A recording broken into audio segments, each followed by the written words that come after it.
Welcome to YoYo TV. Telangana ప్రజలు బీఆర్ఎస్ కు 2 సార్లు అధికారం కట్టబెట్టారు. అయితే రెండోసారి అధికారంలోకి వచ్చాక గులాబీ నేతల్లో అహంకారం పెరిగింది.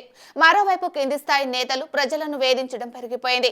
ఏ పని చేయాలన్నా చేయి తడపాల్సిన పరిస్థితి. ఇక భూ కబ్జాలకు అయితే లెక్కేలేదు. ఉద్యోగ నియామక ప్రక్రియను మర్చిపోయారు. దీంతో యువతలో అసహనం పెరిగింది. హామీల అమలులోనూ నిర్లక్ష్యం ప్రదర్శించడంతో 2023 ఎన్నికల్లో బీఆర్ఎస్ ను గద్దెదించారు. కాంగ్రెస్ కు పట్టం కట్టారు. కొత్త ప్రభుత్వం కొలువుదీరి 10 నెలలు కావస్తుంది. ప్రస్తుతానికి ప్రభుత్వంపై ఎలాంటి వ్యతిరేకత లేదు. కానీ బీఆర్ఎస్ నేతలు మాత్రం తమ ఓటమిని జీర్ణించుకోలేకపోతున్నారు. అధికారం లేకుండా ఉండలేకపోతున్నారు. దీంతో ప్రభుత్వం ఏర్పడిన 3 నెలలకే త్వరలోనే కూలిపోతుందని జోషం చెప్పడం ప్రారంభించారు. దీంతో రేవంత్ ఆపరేషన్ ఆకర్షణతో 10 మంది బీఆర్ఎస్ ఎమ్మెల్యేలను కాంగ్రెస్ కు చేర్చుకున్నారు. మొన్నటి వరకు ప్రభుత్వం ఎప్పుడు కూలిపోతుందో తెలియదన్నారు. కేసీఆర్ మళ్లీ సీఎం అన్నారు. 10 మంది ఎమ్మెల్యేలను లాక్కున్న తర్వాత ఇప్పుడు రేవంత్ కు ఇదే ఫస్ట్ అండ్ లాస్ట్ ఛాన్స్ అంటున్నారు. 5 ఏళ్లు మంచిగా పరిపాలించు అని సూచిస్తున్నారు. 2023లో తామే అధికారంలోకి వస్తామని జోష్యం చెప్తున్నారు.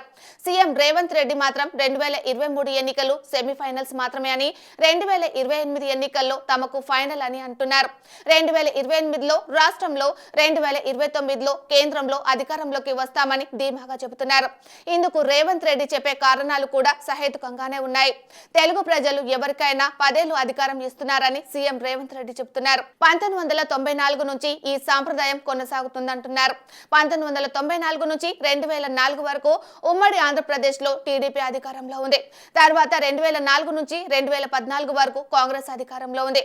ఇక 2014 నుంచి 2023 వరకు టీఆర్ఎస్ అలియాస్ బీఆర్ఎస్ అధికారంలో ఉంది. ఇప్పుడు మళ్లీ కాంగ్రెస్ అధికారంలోకి వచ్చింది. ఎన్నికల సమయంలో ఇచ్చిన హామీలు నెరవేరుస్తుంది. ఈ నేపథ్యంలో తెలంగాణలో 2028లోనూ మరోసారి కాంగ్రెస్ గెలుస్తుందని పేర్కొంటున్నారు. ఇప్పటి వరకు రుణమాఫీ, ఫ్రీ బస్, ఉద్యోగ నియామకాలు చేపట్టారు. దీంతో అన్ని వర్గాల్లోనూ రేవంత్ పాలనపై సంతృప్తికరంగానే ఉన్నారు. అందుకే 2028లో గ్యారంటీగా అధికారం వస్తుందని చెప్తున్నారు. అంతేకాదు 2029లో జరిగే పార్లమెంట్ ఎన్నికల్లోనూ ఈసారి కాంగ్రెస్ నేతృత్వంలో ప్రభుత్వం ఏర్పాటు అవుతుందని, రాహుల్ గాంధీ ప్రధాని అవుతారని జోషం చెప్పారు. రేవంత్ రెడ్డి రాహుల్ ను ప్రధానిని చేస్తే ఫైనల్ గెలిచినట్లే. అప్పటి వరకు విశ్రమించేది లేదని అంటున్నారు. ఇలా ఏ లెక్కన చూసినా తెలంగాణలో రెండోసారి కూడా కాంగ్రెస్ అధికారం చేపడుతుందని, అప్పుడు రాహుల్ గాంధీ కేంద్రంలో ప్రధాని అవుతారని రేవంత్ రెడ్డి చెప్పకనే చెప్పారు.